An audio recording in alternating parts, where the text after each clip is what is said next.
The sports you love, the teams you can't live without. Get a sense of urgency! This is Jake Scott and Ben Anderson on 97.5 The KSL Sports Zone. Jake and Ben, 97.5 The KSL Sports Zone. Ben, it's time to talk a little Cougs on a Friday. Hit it, Christian. It's time to get the inside info on BYU with Cougar Insider Mitch Harper of KSLSports.com on 97.5 The KSL Sports Zone. Joining us now, the man, the myth, the legend, covers BYU for KSLSports.com, our buddy Mitch Harper. What's going on there, Mitch? Hey, happy to be on, guys. Mitch, I said this yesterday. Jake argued with me, but that's what Jake does. It feels like in the past, college football and spring football have been a nice distraction from lackluster basketball teams. It feels like BYU football or spring football might go under the radar a little bit, despite the fact that they're coming off a great year because the basketball team's playing so well. Definitely. BYU basketball has been flying high, and, I think that what has people excited about basketball is that it has the feeling that it could be the beginning of some long-term success. When Mark Pope had any sort of success, it was always a feeling of, is he going to leave? Is he going to move on? And where's Kevin Young? He pretty much made it clear that, this is one of the few jobs that he wanted to be at, that he was identified as a place that he'd want to, coach at. And they got the number one player coming next year. And, there's some good things happening for BYU basketball. And you're right. I mean, football, less than 2 months removed from the bowl game, and they're already back in action. And I think there's still just kind of that feeling too of they're going to have to, be a team that they'll take the spotlight in the fall, but basketball is really riding high and for good reason because they're playing so well right now. So what do you think that they're looking at from a seed range standpoint? Like if things go well, how high can it get? And maybe if they have a couple of bumps, where can they slide to? I think they're probably in that 8 to 9 territory. It's tricky with BYU because if you think that they're going to go into Selection Sunday as an 8, probably count on them being a 9 or a 10 because of the Sundays. And then you also factor in now these supersized conferences avoiding, potential round of 32 matchups with a conference foe. And it gets really tricky when you're talking about BYU in a league that potentially has 8 bids. Pair that up with no Sunday play. The spots are very limited for BYU. So I would say probably an 8 to 9 still, but I've seen BYU over the years. There's always a shock. Like, how did this happen? How did BYU end up with a 6 seed last year? Well, folks, they don't play on Sundays. It's been happening so many years, and they are one of the trickiest teams, if not the trickiest team, to slot in that bracket. And now being in the Big 12, they're even a bigger challenge. If you want to follow, bracketing principles that the selection committee lives by.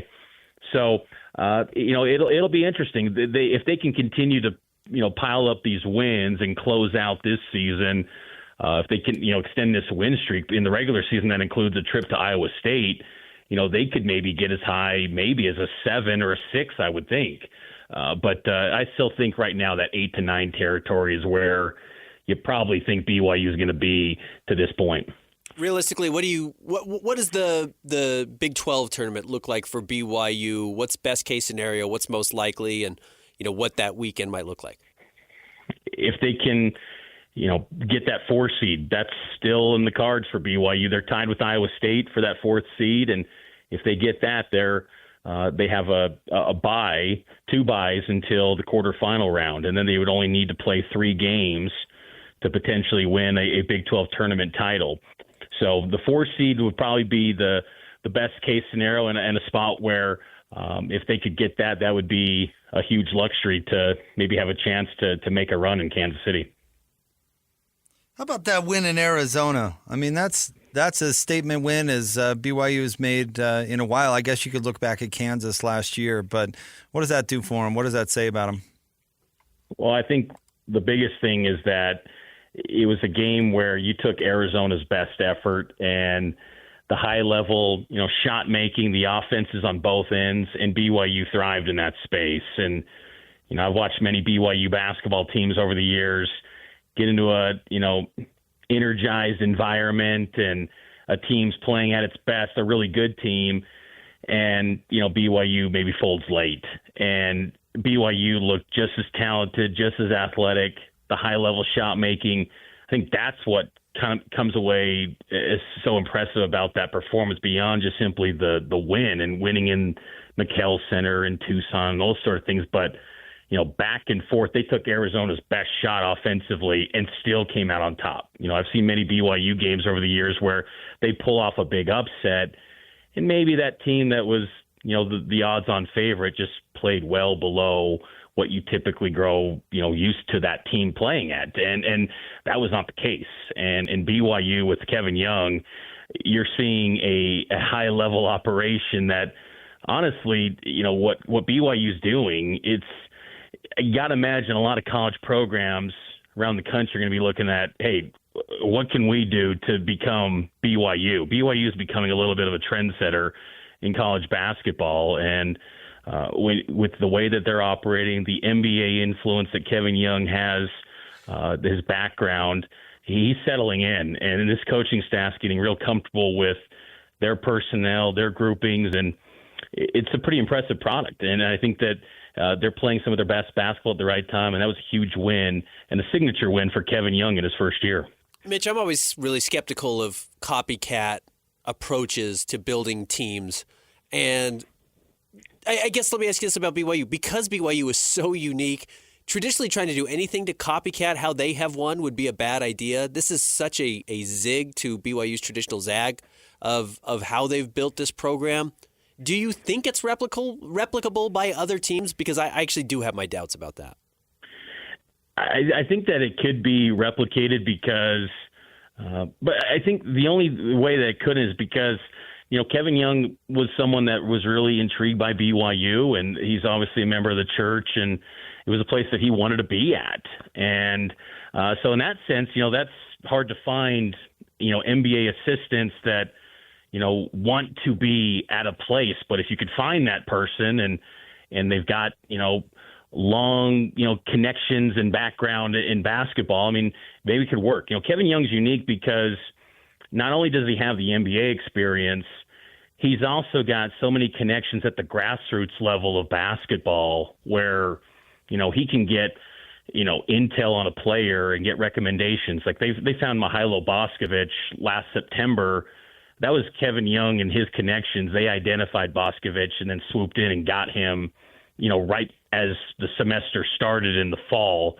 And Boskovic, he's been, the third string center, but, he could be, if he stays, you never know with the portal and year by year roster movement, but, he could be a player that's a key piece next year as maybe the backup to Keita. And, maybe he's someone that could have a chance to play professionally overseas, whatever it may be. I mean, that was a nice addition to the front court late, and that's because of all the connections and that Kevin Young has that span, these last 2.5 decades.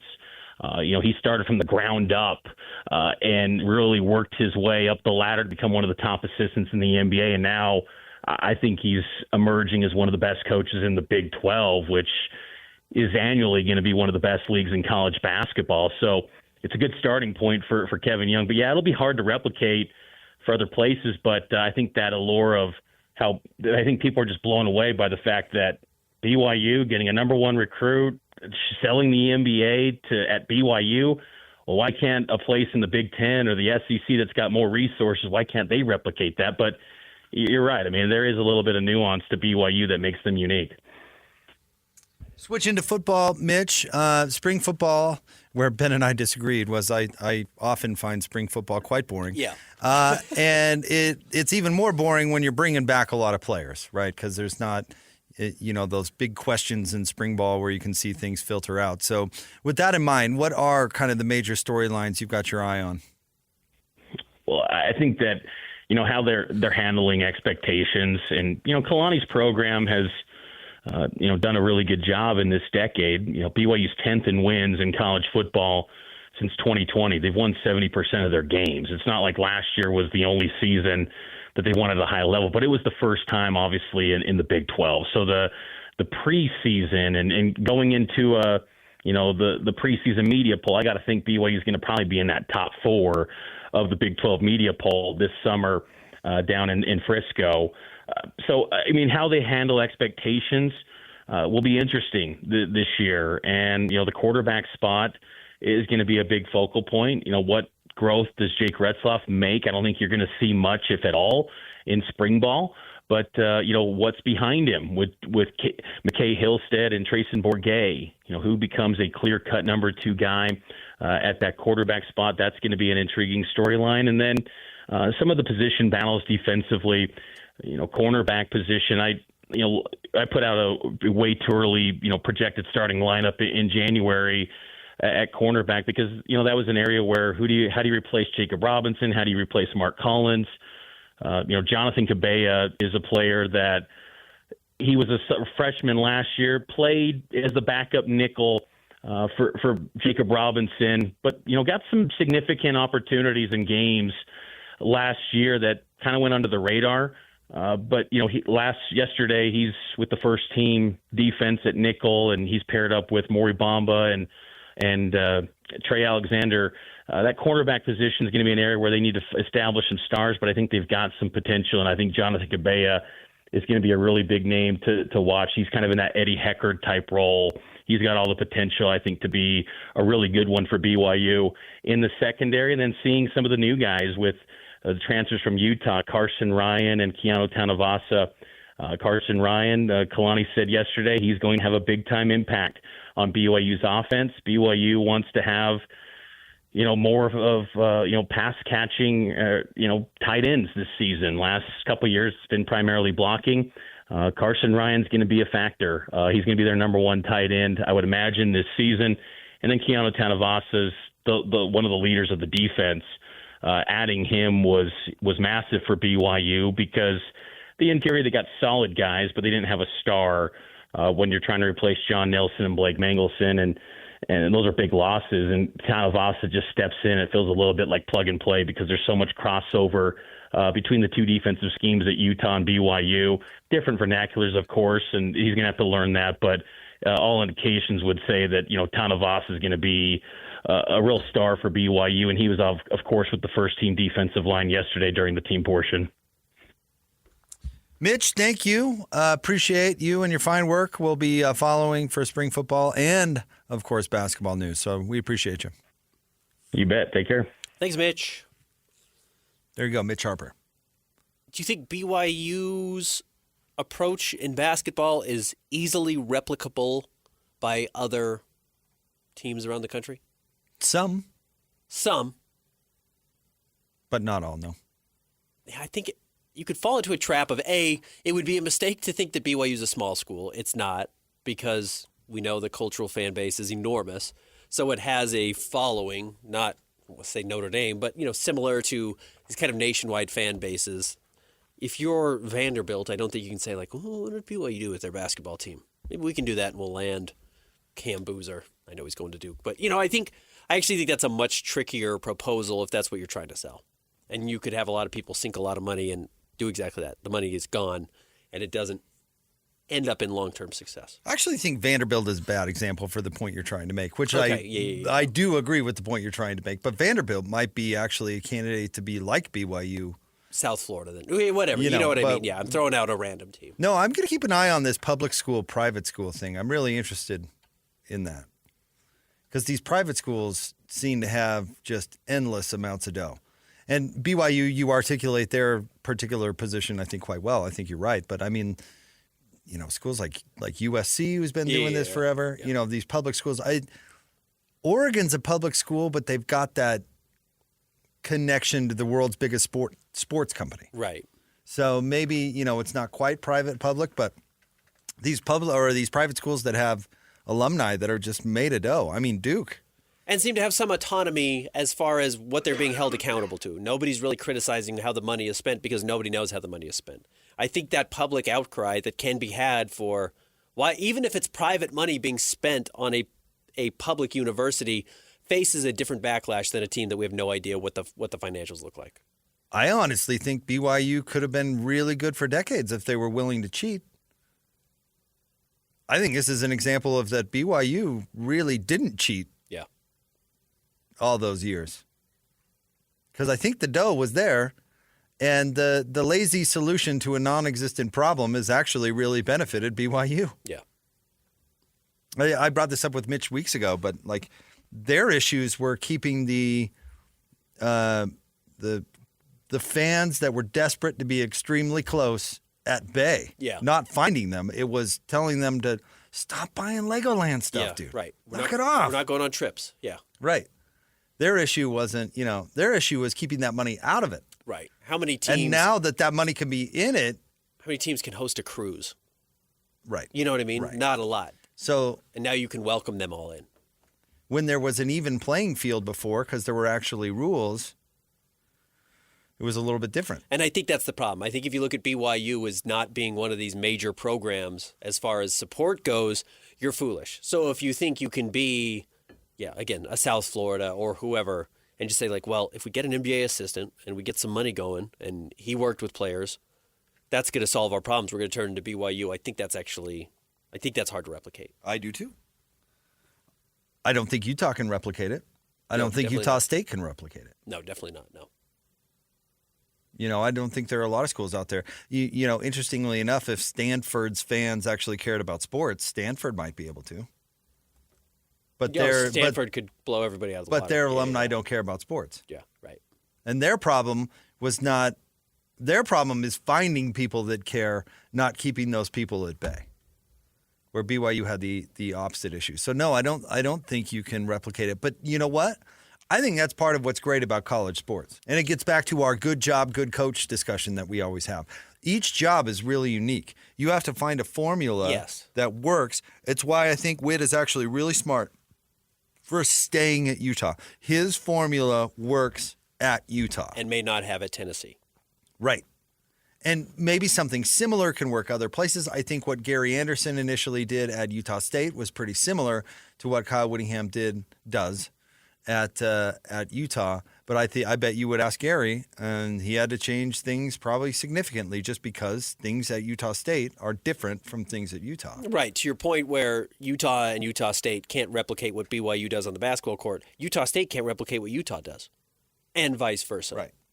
I think Utah State, as we've seen, and it seems like Calhoun's probably going to stick around, but they're going to have to be a bit of a springboard for coaches right now. At least that's what it seems like. That's what recent history has told us. I know Stu Morrill was there for a while. Utah needs to find another guy who you've brought up as their own Randy Bennett, right? They need the guy who's going to be here for 15 years and just gets them to the tournament over and over. Get an identity and then go from there. Yeah, even if it's not like the sexiest coaching hire. Kevin Young's a very sexy coaching hire.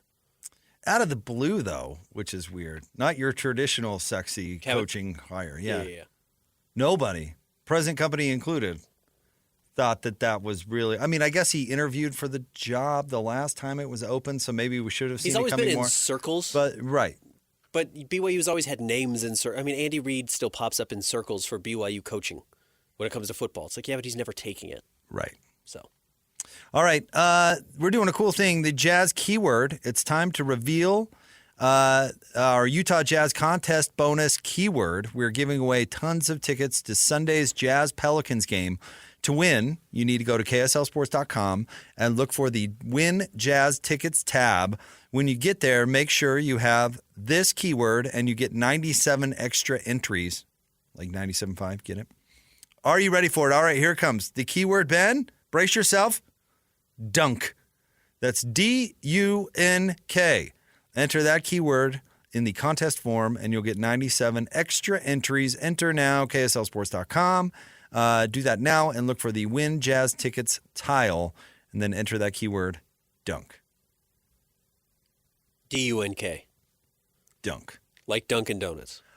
Like Jordan Schultz's Dunkin' Donuts. Stay tuned. More next. We'll talk to Cole Bagley about the Utah Hockey Club, 97.5, the KSL Sports Zone.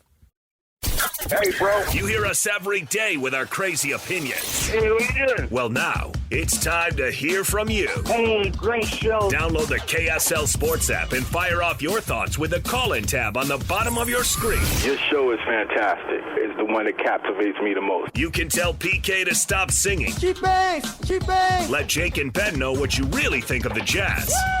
Tell Hans and Scotty about your favorite barbecue spot or what color of tie JJ should be wearing on TV. The best entries will be played on the air. Download the KSL Sports app now and hit the call-in button to let your voice be heard. I think you guys do an incredible job. This is 97.5, the KSL Sports Zone.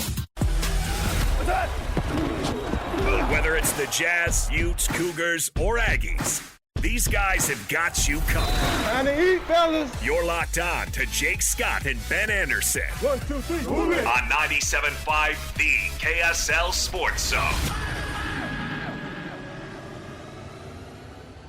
Jake and Ben, 97.5, the KSL Sports Zone. We're going to talk to Cole Bagley momentarily. Covers the Utah Hockey Club for KSLSports.com. His appearance on the show, of course, is brought to you by Hercules First Federal Credit Union, growing stronger together. So we'll talk about a team that's won 3 in a row, Ben, and that's trying to close in on the playoffs. And, they are in a spot where they lose, they're going to be out of the playoffs really quickly. So the fact that they are winning is a sign of the growth and how serious they are. This is what they want to get to. I don't think it actually matters a ton. It would be great to have Stanley Cup playoff hockey here in Utah. We'd be very lucky to get it our first year, especially Arizona fans who never saw it or saw it very rarely in their history. But this has been a good year. They're playing well. Well, let's get to Cole. Go ahead and hit it, Christian. With complete coverage of the Utah Hockey Club, this is Cole Bagley of KSLSports.com on 97.5, the KSL Sports Zone. What's going on, Cole? How are you? Happy Friday.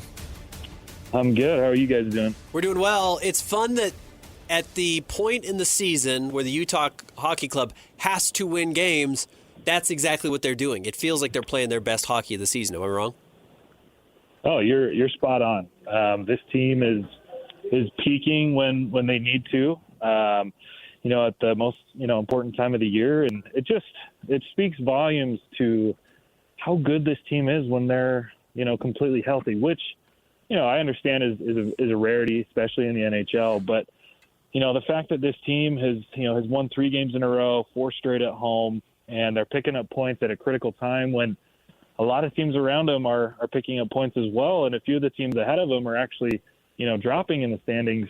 This team is, doing everything right, and it's exciting for not only this year, but for what the potential future holds for the Utah Hockey Club.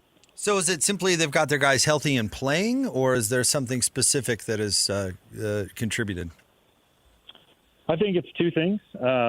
First of all, yeah, they've got the roster that they want on the ice is pretty much 100% healthy. I mean, last night we found out that Michael Carcone is day-to-day, but, for the most part, all the stars are healthy. Clayton Keller, Logan Cooley, Dylan Gunther, Mikhail Sergachev, Sean Dursey, Karel Vejmelka. To have your roster with all of its talent, all of its stars, not only playing every night, but giving their best effort. I mean, Clayton Keller just set a new career high last night for a single game with 5 points. He had a goal and an assist. Logan Cooley has jumped right back into, what he was doing before he went out with injury. Same with Dylan Gunther. And I think Sean Dursey has been just an incredible addition to this roster. They were 3-1 to start the season, with him, and they're 3-1 since he's been back. And there's other key areas where they've been better on the power play when he's out there, and they're scoring more goals and letting fewer goals in. So, yeah, it's a little bit of the healthy roster, and the guys are really stepping up. Yeah, can you give us some context on Dursey, who was expected to kind of be the number 1 defenseman on the team before Sergachev came in, and then he's been hurt, so he's just been not an afterthought. Everyone's waiting for him to get back, but what type of player he was, what type of player he is, because he re-signed with the team in the offseason, and who he is compared to some of the other young players in this core.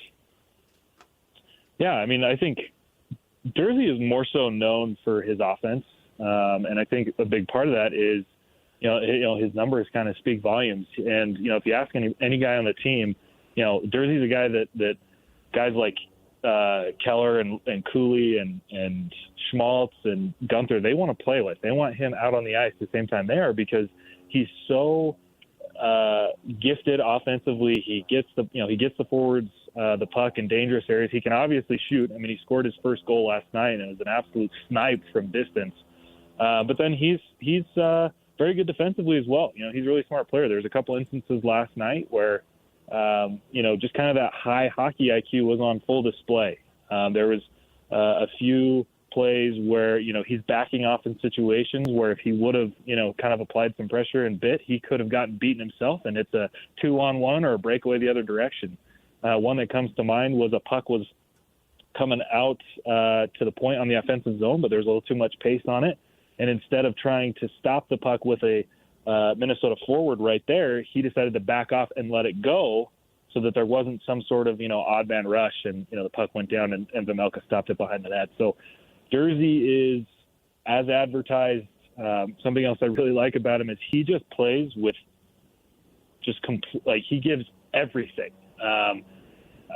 Coach Torney was telling me the other day that, Jersey is like some of those other top players in the league. Clayton Keller, I think, is a good example as well of just being fierce competitors. These are guys that want to be on the ice. They want to make an impact every single shift. They want to win hockey games, and they're willing to do whatever it takes. So Jersey's a big part of this team, of this roster. It was another great move by Bill Armstrong to bring him in a trade last season to Arizona, and now obviously with the Utah Hockey Club. So, he's going to be a cornerstone of not only this defense moving forward, but of the team as well. How good are Vancouver and Calgary? How are they going to close? Oh, that's a good question. I think, Vancouver's struggling right now, which is good. They've lost a couple games. They lost to Utah, and then they lost last night to the Anaheim Ducks. Calgary as well lost, a big game last night. And so I think Utah's right there. Utah is just as talented, if maybe not more so, in terms of their youth and their depth than Vancouver and Calgary. Like I said, Vancouver has been a completely opposite season of what Vancouver was expecting. They've made a couple trades. They had, their star player Quinn Hughes go down with injury for a time, and they're not producing offensively. And so, while Utah is peaking at the right time, Vancouver is potentially bleeding at the wrong time. And so, Utah's right there. They do need to probably win, 16 or 17 of the games remaining to really have a good shot. But, if the teams ahead of them and around them are struggling, then that only helps Utah's chances. I don't want to look too far forward, but next year, so much of this year was about, Cooley's going to be in the lineup full time. Gunther's going to be in the lineup full time. It was going to be the development of these young players. Next year, is it a similar roster, do you think? I mean, I know there's some guys who are on expiring contracts and some names will change out, but is the team still waiting for, the next guy to step up and kind of complete this rebuild? Or do you think this is a lot of what the team is going to look like? I think this is a lot of what the team is going to look like. But, when you look at the expiring contracts, when you look at the number of prospects that they have in TJ Ginla, Cole Bagley, Dmitry Simashev, Daniil Boat, they've got some guys that are getting close to being ready to start kind of testing the waters in terms of the AHL and the NHL. And so they've got more prospects incoming, which are, the types of players that they need. They need some more size amongst their forwards. They need some more depth. They need some more goal scorers. So, that's exciting. I would anticipate that we might see one or two of those prospects, less likely TJ Ginla because, he was injured. He's probably going to do another year in the juniors. But, I think Simashev and Daniil Bode and Baudouin are really going to push to at a minimum be in the AHL this next season, and we'll see if one of them can crack the roster. And then the amount of cap space that Utah has with the incoming increase, I expect, a lot of people are kind of wondering what's Utah going to do at the deadline. As of right now, I don't really see them doing a whole lot. Bill Armstrong told me the other day that, look, a lot of our buying for this season was already done last summer and during the year with bringing in Sergachev and Stenlin and Ian Cole and Oli Mata and, Nick DeSimone. So, the deadline, there might not be a lot of movement for Utah, especially because things are going well. But looking into this next offseason, they have a lot of money to spend, and there's going to be some, really talented forwards, free agent forwards who are going to become available, and Utah has the ability to pay them. And one of those that, I think fans should maybe keep an eye on is Mitch Marner of the Toronto Maple Leafs. It's looking unlikely that he's going to re-sign with Toronto.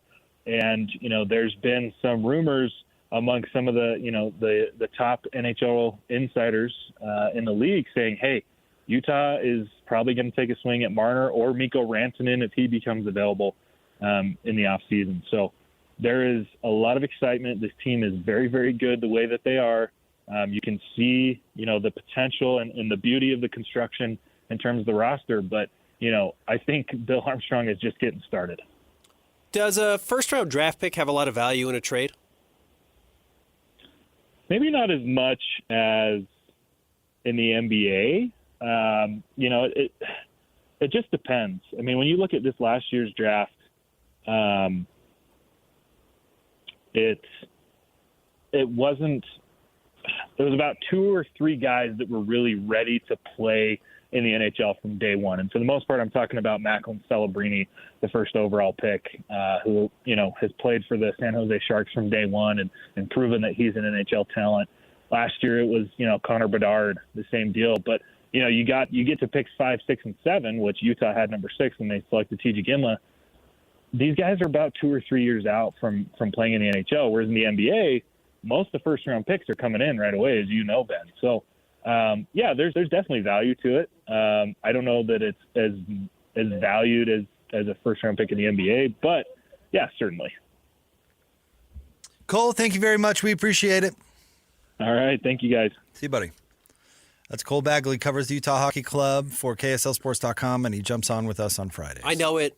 We're all trying to familiarize ourselves with the names and who matters in hockey and who moves the needle. But the guys that Cole just brought up, Mikko Rantanen, Mitch Marner, if those types of guys signed in Utah, it would be better than any free agent the Jazz have ever signed. It would be better. Carlos Boozer ended up being a great player. Memo ended up being a great player. These are better players at their height than the Jazz have ever signed ever. Like that. And that would be very cool to see. That would be a fun part of the Utah Hockey Club, proving that they can be a destination because those are all-stars, those are big-time players, those are Stanley Cup winners. Mitch Marner hasn't, but those are big-time, A-plus, high-level players. If they chose to live in Utah and play with this team, it'd be a fun change for what the narrative has historically been about our state when it comes to sports. All right, we wrap up the week. Coming up next, Jake and Ben, 97.5, the KSL Sports Zone.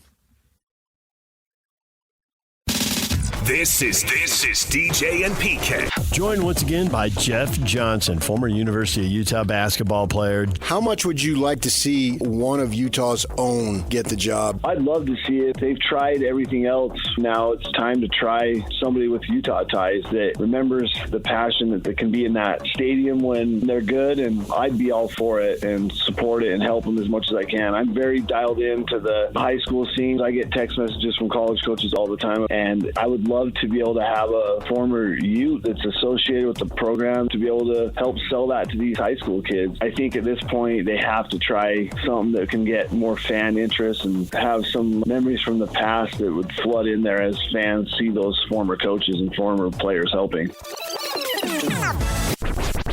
Catch DJ and PK mornings from 6 to 10 on 97.5, the KSL Sports Zone. Your home for the best sports coverage in Utah. You're listening to Jake Scott and Ben Anderson on 97.5, the KSL Sports Zone. Jake and Ben, 97.5, the KSL Sports Zone. Wrapping up a Friday, wrapping up a week. Got a Jazz game tonight. And then the Sunday, Monday back-to-back, Ben. Do you remember a Sunday, Monday back-to-back? Was that Monday night they got trounced by the Clippers? A back-to-back? I'd have to go back and look at it. No, No, there's not a lot. That's a rare one. First of all, Jazz are just playing Sunday games for the first time in a long time. Sunday home games because of the hockey club, and the NBA has mandated that you play a couple of these. That started last year. It started before the hockey club, yeah. But yeah, not a lot. And there's more now because of the hockey club. You know, you're trying to constantly work around. Let me look. Let me see if there's any But they've got a Sunday, Monday back-to-back this week, and then a Sunday, Monday back-to-back next week. That's right. They've got a couple back-to-back here. They did. No, this is the first one of the year. And if it's the first one of the year, it's pretty safe to bet that it was the first. Yeah, I've been 25 years. I've been doing this for a while. I do not remember a Sunday, Monday back-to-back. So that'll be a new experience. But yeah, Sunday's game is at home too, the Pelicans. So starting a little early at 6. I wish they just started at 2 or 3. Yeah, just get the game out of the way and let everyone go. I get it. Sunday, people are at church and aren't necessarily going to the game. People will go after, but no, I think all weekend games should be played during the day. I'm with you. You and I have discussed not loving the half an hour later start on Fridays and Saturdays. Somebody somewhere has done the research. Somebody smarter than me who has money on the line, I don't have money on the line, has made this decision that you can bring in more fans and more profits of selling whatever you sell by kicking the game back a half hour. I don't know what it is, but apparently you can do it. Speaking of which, just a reminder, tonight's game starts at 7:30. 7:30. Pre-game coverage here on the station will be at 6:30, and we know that Anthony Edwards will not be playing. He is not playing. He's been suspended. Poor guy. No, he knew. I think he knew the rule. Oh, he apologized to his teammates after the game yesterday. You can't do that. You can't pick up 16 fouls in a season. Technical fouls. Uh-huh. When you're at 14, you can't pick up 2. You just got to know. You've got to count. You can't get thrown out of a game with 25 games left to play and then know you're going to be suspended the next night. He missed a game and a half with this suspension, because he got ejected in the last one. Could you make an argument that it was better that he get to that 16 threshold now than, say, in the playoffs? Well, the problem is just get it out of the way. Every 2 technical fouls he gets suspended again. Right. Like, he's probably going to get suspended again. He's got to learn to not do this crap. Like it or not, and you love the fire he plays with, it's not going to be more valuable, that fire, than him missing a game. If he misses games, they're going to end up in the play-in tournament. And they should be the best team in the play-in tournament, I would think. But if Golden State loses Jimmy Butler for 6 games to an ankle injury, and all of a sudden you're playing Jimmy Butler in the 7-8 matchup, and Steph, you're going to lose that game. And then in the second round, you might be playing Dallas. And I don't mean second round of the playoffs, I mean second round of the play-in tournament. Well, Kyrie and Anthony Davis can beat you also, and then you're in the lottery. Nothing happened because you like to argue with the referees. And, that's a little dire. I recognize I'm being a little over emphatic on what this technical foul means. But, yeah, I like that he's a leader. I like that he shows emotion. I think it makes the games more fun. But if you're rooting for that team and you're relying on him to be on the floor, he's got to control it. And he hasn't. 16 techs is a lot. It's a lot. They should make that number lower. What do we think the Jazz leader is in techs this year? Like, it's got to be Will Hardy with 4? Something like that? Oh, man, I'm trying to think who even else would have Walker randomly got one last game. Who would have even multiple? I mean, has Jordan gotten? No. Yeah, Jordan may have one. But like one. Lowry might have one. I'm trying to think of reoffenders. Sexton has 3. Keontae George has 2. Okay. So 2. That's a long way from 16. It's a long ways, yeah. I mean, you got to play a lot, and you got to play a lot of games, but, yeah, you have to really get in people's faces. I don't think that the Ant-Man is the only one getting hosed by the refs. Of course not. I agree. He needs to figure out a way to control his behavior. No, the people who are always at the top are always there. Because you could, off the top of your head, you can tell me who number 2 is, because he's always number 2. It's Draymond Green. And Dylan Brooks is also tied for number 2. It's like, yeah, of course, those guys are the hotheads. Of course those are the top, I do think, though, that rep gets you texts. It does. Like Rasheed Wallace got way more texts than probably he actually earned, but he had the rep of getting technical fouls, so he had no leash, no leeway whatsoever. Yeah. Like Draymond certainly at that point, where he just doesn't get any. And he's earned that, by the way. Yeah, he likes to punch people and choke people. He's earned it. Dylan Brooks has kind of earned that. But I don't know if Anthony Edwards isn't in the rep category yet. I mean, he's got to be earning these texts, right? I worry that he is now. That he's in the rep. Now he will be. That's the problem. I don't think you can put a lot of this away. Like, Luka has 7. Why does Luka only have 7? He missed half the season. Luka would be up there too. He's also got this rep, and he does complain too much. Cries, but so does Anthony Edwards. He he whines. He's always mad at something. It's like, I get it. Run back on defense. You can't give up a point. You can't give up 2 points by not getting back on defense, and another point by picking up a technical foul or a game against the Utah Jazz. Like, they are really going to be at a point where the 5th seed, the 6th seed, the 7th seed, the 8th seed in the West are going to be decided by 2 games at the end of the year. And you could look back at losing a game to the Jazz on a Friday night as the reason why you are in the play-in tournament. Man, I'll tell you what I do not miss. I don't miss 2 things about watching Rudy Gobert play on a regular basis. Him not running over a smaller guy and dunking it. And he cried so much. His little, throw his fist down, his little cross-arm shoulder thing that he did. He was mad he didn't get a call. He whined instead of running so much. Yeah, he did. So much. It was so hard to watch. I can't stand watching Chris Paul because all he does is cry. It's just so obnoxious. It's like Phillip Rivers. Watching Phillip Rivers play really frustrated me. He was the same. Whiny. Did he complain a lot? Always wanted to hit. Oh, yeah, constantly. Yeah, I don't think of football players as much when I think of complaining to the referees. No, certainly not as much. But there are quarterbacks that do it. And you can't see it, so maybe that's the difference. Like, you see it so often in the NBA. Just shut up and run down the floor, for crying out loud. I'll tell you what, half the reason Walker Kessler is as good as he is this year is simply because he runs his face off. He's where he's supposed to be. Every play. Yep. And I don't think I've seen him cry to the officials once. That's probably an overstatement, but you get my point. No, when he does, he says, come on. Or he, laughs. You know what I mean? He doesn't trot up the floor with them while... He's never sprinted at a ref.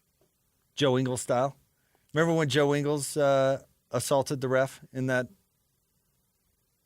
scuffle with the Jazz? You remember what I'm talking about? Rudy was getting into it with somebody, and Ingles ran straight at the scrum and totally ran over the ref. Oh, get out of the way. Seriously ran over the ref. I suspect next year Isaiah Collier will lead the Jazz in technical fouls. He kind of has that. He has that fire. How many does he have? You got the Jazz numbers pulled up? I just saw Sexton and Keontae. Okay. Isaiah's going to be up there. Isaiah has fighting technical fouls. I actually kind of think I wouldn't be surprised if Isaiah's up there. He's got at least 2 fighting technical fouls. Oh, he has 2. Isaiah does. Okay. I missed him the first go-around. Yeah. Sexton leads with 3. Collier and Kessler each have 2. Good for Walker. Sure. I would be totally fine with Walker being up in the 8 or 9 range. Doesn't need to be at 16, but for a guy who blocks a lot of shots and get to pick up fouls, he should be picking up techs. All right. You should have that guy. Hans and Scotty G are coming up next. Ben and I will be back on Monday. Thanks, Jake Christian. and Ben, 97.5, the KSL Sports Zone.